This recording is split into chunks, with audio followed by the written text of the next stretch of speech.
Internet को खंगाले तो हजारों तरह की डेफिनेशन अलग अलग तरह के लोगों ने दी है, लेकिन एक साधारण आदमी जो ये समझता है, मुकेश कोठारी जैसा, उसकी लहजे में सेल का मतलब सीधा सीधा है मूल्य के बदले यानी किसी कीमत के बदले वस्तु और सेवाओं का आदान प्रदान किया जाता है तो वो सेल कंप्लीट हो जाती है। और अगर इस सेल को, प्रश्न है कि ये सेल हो गई, ये सेल कौन कौन करते हैं? अभी कुछ लोगों को लगता है कि बिजनेसमैन सेल करता है, कुछ लोगों को लगता है कि जो इंश्योरेंस वाला है सेल करता है, कुछ लोग कहते हैं बैंकर सेल करता है। लेकिन आज मैं एक ऐसी बात आपको बताने जा रहा हूं जो आपको हो सकता है अचंभे में डाल दे। दुनिया में किसी भी व्यक्ति के जीवन में अपनी जेब में अगर 100 रुपए भी आते हैं तो उसका परिणाम सिर्फ सेल ही होता है। 95% लोगों को पता ही नहीं कि वो सेल कर रहे हैं। वो अपने आप को मान रहे हैं कि मैं सेल नहीं कर रहा हूं, लेकिन हो सेल ही रही। एक व्यक्ति का नाम बता दो जो बिना सेल के अपने जेब में 10 रुपए भी ला सके। फर्क सिर्फ इतना है, कुछ लोग अपने टारगेट के लिए सेल करते हैं, कुछ लोग लोगों के टारगेट के लिए सेल करते हैं। एक व्यक्ति से मैंने पूछा, एक रेलवे इंजीनियर मेरी सेमिनार में आया, उसने मेरे से कहा मैं तो रेलवे का एम्प्लॉय हूं, रेलवे का इंजीनियर हूं, मैं कहां सेल कर रहा हूं? तो मैंने उससे कहा कि तेरा रेलवे क्या कर रहा है रे बेटा? रेलवे सेल ही कर रहा है, और रेलवे ने अपनी सेल के लिए ही तुझे रखा है, क्योंकि रेलवे की ट्रेन टाइम पे चले, इसलिए रेलवे ने तुझे इंजीनियर बनाया है। इसका मतलब रेलवे जो अगर सेल कर रहा है तो उसका एक एक दायरा, एक एक व्यक्ति सेल के लिए ही काम कर रहा है। एक आदमी ने कहा कि मैं बैंकर हूं, मैं कहां सेल कर रहा हूं? तेरा बैंक क्या कर रहा है? एक व्यक्ति कहता है मैं रिलायंस में जॉब कर रहा हूं, रिलायंस क्या कर रहा है? हेलो, फर्क सिर्फ इतना सा है, कुछ लोग खुद के लिए सेल कर रहे हैं और कुछ लोग लोगों के लिए सेल कर रहे हैं। और अमीर बनने का एकमात्र तरीका है, आज के बाद खुद की सेल चालू कर दो। जब तक आप लोगों की सेल चालू करते रहेंगे तब तक आपको सेलेरी मिलेगी। ये भी सेल से निकला। हेलो, क्या मिलेगी? सेलेरी नहीं, सेलेरी। वहां पर भी सेल ही निकलता है। आगे चलते हैं, कौन लोग जो है वो सेल में सक्सेसफुल होते हैं।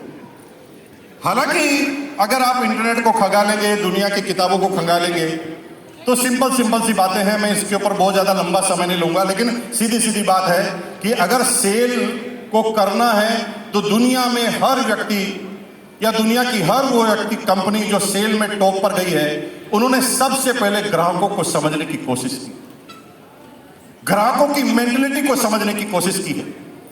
मेरी बहनों, आप थोड़ा सा समझिए कि जब आप किसी एक साड़ी की दुकान पर जाती हैं तो साड़ी वाला जो सेल्समैन है आपके जाते ही आपको साड़ी दिखाना चालू नहीं करता। वो पहले आपकी मेंटलिटी को, आपकी आवश्यकताओं को समझने की कोशिश करता है। नमस्ते भाभी जी, बहुत दिनों में आए, चाहे पहली बार भी आए तो डायलॉग यही, बहुत अच्छा स्टॉक आया है। थोड़ा सा आपको कूल डाउन करने के बाद वो धीरे से आपसे पूछता है, भाभी जी किस उपलक्ष्य में साड़ी ले रहे हैं? आप अपने लिए ले रहे हैं कि किसी और के लिए ले रहे हैं? जब आप कहते हैं मैं अपने लिए ले रही हूं तो आपसे पूछते हैं कि क्या फंक्शन है। आप अपने बच्चे की शादी के लिए साड़ी ले रहे हैं कि देवर की शादी के लिए ले रहे हैं कि ननद की शादी के लिए ले रहे हैं या कोई मकान की ओपनिंग है उसके लिए ले रहे हैं? इतना समझने के बाद जब आप कहते हैं कि मेरे देवर की शादी है तो वो आपको चहक कर बोलता है, अरे तब तो फिर पूरी शादी के सबसे इंपॉर्टेंट व्यक्ति आप हैं, तब तो आपका कोई बजट का लेना देना ही नहीं होगा। भाभी जी 5,000 तक बता दो कि उससे ऊपर भी चल रहे।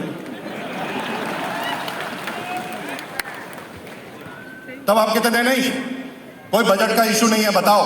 फिर वो पूछता है सिल्क में बता दूं कि शिफॉन में बता दूं? इतनी बात क्लियर होने के बाद एक सेल्समैन साड़ी पर हाथ लगाता है और हम कहते हैं गामा और जोन खा ले, जिंदगी बदल जाएगी। नहीं चलेगा, पहले जरूरत को समझना पड़ेगा। और जब तक किसी की आवश्यकताओं को समझे बगैर किसी प्रोडक्ट का डेमोन्स्ट्रेशन करोगे तो आप उस प्रोडक्ट के अंदर 100% फेल होने की संभावना रखते हैं। ग्राहकों की रुचि जरूरत इसी से जुड़ी हुई है। तीसरे पॉइंट पे आ जाते हैं।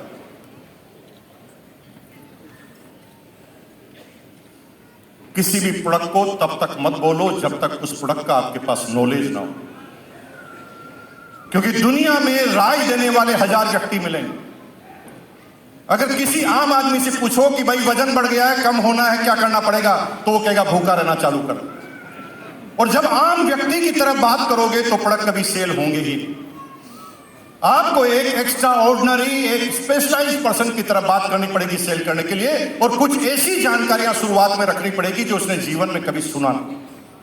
जैसे एक व्यक्ति ने कहा मैं बहुत मोटा हो गया हूं, क्या करना पड़ेगा, तो आप सीधा कह सकते हैं खाना खाना बंद कर दे। और दूसरा तरीका यह है कि आप उसे बताएं कि सर ये मोटापा होता है कैलोरी इन कैलोरी आउट।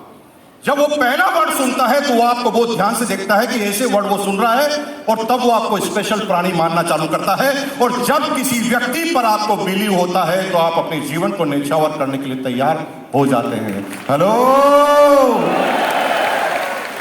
आइए नेक्स्ट।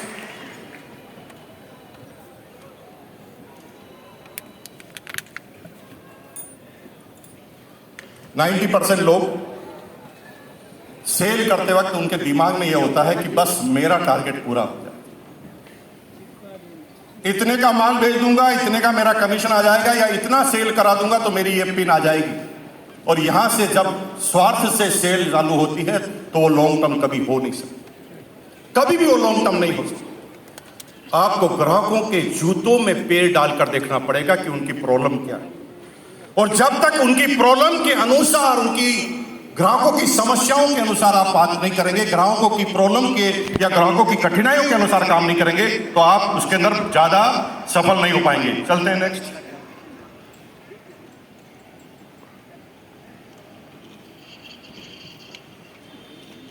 दुनिया की हर कंपनी आज इस संभावित लिस्टों पर काम करती है। दो तरीके हैं, एक तो वो जिनको आप जानते हैं, एक वो जो अभी जानते नहीं लेकिन संभावित। और जब तक इन संभावित लिस्टों को हम तैयार नहीं करेंगे तब तक हम आगे नहीं बढ़ पाएंगे। सिंपल सी बात को अगर आप समझें तो दुनिया की हर कंपनी के पास आज अपने प्रिविलेज कस्टमर की स्कीम है, उसकी नौकरी, उसकी स्कीम है, और उसके संभावित ग्राहकों की लिस्ट उनके पास है। कल कहां जाना है उसकी लिस्ट वो आज बना लेते हैं। और अगर आपको इस बिजनेस में सक्सेसफुल होना है तो आपको भी अपनी लिस्ट को तैयार करना पड़ेगा, और लिस्ट के साथ उन लोगों की जो रेफरल आपको मिल रहे हैं, रेफरेंस जो आपको मिल रहे हैं, उनकी लिस्ट को आपको तैयार करना पड़ेगा। सेल उनकी बढ़ती है जो ग्राहकों के संपर्क में रहते हैं, हमेशा उनके साथ फॉलो करते हैं। कई वाक्य मेरी जिंदगी में आए। आज के 4 साल पहले मैंने सिर्फ एक व्यक्ति को बोला कि मुझे एक अच्छा सा मकान बनाना है। मेरे दोस्त ने किसी व्यक्ति को बोला होगा, बात किसी सेल्समैन तक पहुंच गई, और सीमेंट की कंपनी के सेल्समैन तक वो बात पहुंच गई। तो एक सीमेंट की कंपनी का सेल्समैन जिससे मैं जानता भी नहीं था, वो मेरे पास आया, मुझे नमस्कार किया, मेरे से बात की, और मुझे बात करते करते उसने बताया कि अगर मजबूत घर जाते हो तो Ambuja cement is the best. मैंने कहा भाई साहब अभी तो सोचा है, सीमेंट की बात आएगी। नहीं नहीं, मैं कोई बेचने थोड़ी आया हूं, मैं तो सिर्फ आपको ये बताना चाहता हूं कि अगर सीमेंट अगर आपको बढ़िया चाहिए और घर को मजबूत करना है तो अंबुजा सीमेंट आपको लगानी। मैंने बात को इग्नोर कर दिया, लेकिन 3 महीने बाद वो वापस आया, फिर वो अपनी बात कह के चला गया, और ऐसे ऐसे जब तक मैंने मकान नहीं बनाया वो 6 से 7 बार मेरे पास आ चुका। लेकिन जिस दिन मैंने मकान बनाने के बारे में सोची और जिस दिन सीमेंट के पहले कंटेनर के बारे में सोचा, मेरे जीवन में सबसे पहला नाम उस व्यक्ति का था जो मेरे पास 6 बार आ चुका था। इसलिए फॉलो, और उस फॉलो पर काम करना लगातार जारी रखना। कई आप इंटरनेशनल कंपनियों की बात करते हैं जो आपको कॉल करते हैं, जैसे कार बाजार, पैसा बाजार, बहुत सारी कंपनियां रेगुलर आपको कॉल करती है और लगातार ये पता लगाने की कोशिश करती है और संपर्क में रहती है कि कब किस व्यक्ति को आपको मौका मिल जाए आगे जाने का। इसे पहले नहीं कहा जा सकता, समझा नहीं जा सकता। आगे चलते हैं, ये उसी से रिलेटेड है। अब मैं अपनी ट्रेनिंग के एंड सेक्शन में जा रहा हूं। और मैं बहुत तेज गति से